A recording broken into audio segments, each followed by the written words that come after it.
Welcome, Dr. Cello, to another unit in world culture. So we just finished with the Renaissance, and now we're moving into what we call the Enlightenment, which is really part of the Renaissance. So it's a new way of thinking, challenging the status quo again, but the Enlightenment really focuses on government.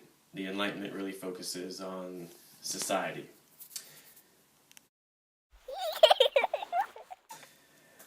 Okay, so Dr. Cello, we've been focusing, and we will focus for the first semester, on Europe, but let's take a look and see what else is going on around the globe. So for instance, in China, as we move into the 1600s, the Ming Dynasty will switch to the Qing Dynasty, the last dynasty of China, which will have a deteriorating power in China.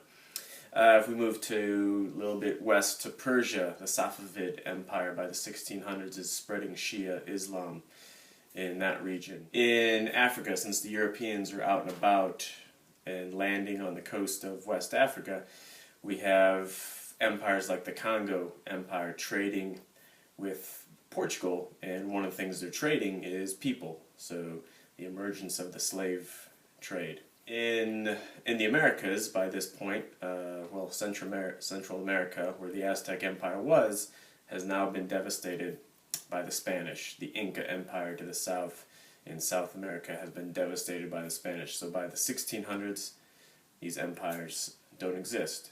So let's move back to Europe. So we still have some religious conflict going on by the 1600s. So for instance, in 1605 we have what's called the Gunpowder Plot in London, England. These Catholics plot to blow up Parliament and destroy Parliament and the king, who they feel is being too oppressive towards the Catholics, since Protestantism has taken over in England. So we have these religious conflicts still going on, but at the same time, there's a government power struggle. So more and more people, especially in places like England, where there's a parliament, a representation of some of the population, we have challenges toward the king. So more and more parliament is trying to wrestle power away from the king, so it becomes a more representative body of government. So we're getting different philosophies at this time. One of which is John Locke, and John Locke is writing about human rights or natural rights, that people have these rights when they are born, a right to govern themselves. He also believes that people can better themselves through education. They can come to understand government and therefore should play a role, and through education they can become better citizens, so that there's this kind of positive outlook on human beings, which wasn't always necessarily the case. So, in sum, what's the main focus here? Well, when we're looking at the Enlightenment, the main focus is rights, natural rights or human rights, that people have rights.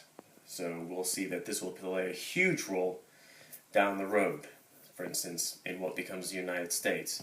Also, if people are going to believe that they have rights, which they had not believed before, then they're going to believe that they can govern themselves, right? So if you have a king who's oppressing the population, well, the people believe that they should run the show themselves, that there shouldn't be a king oppressing them.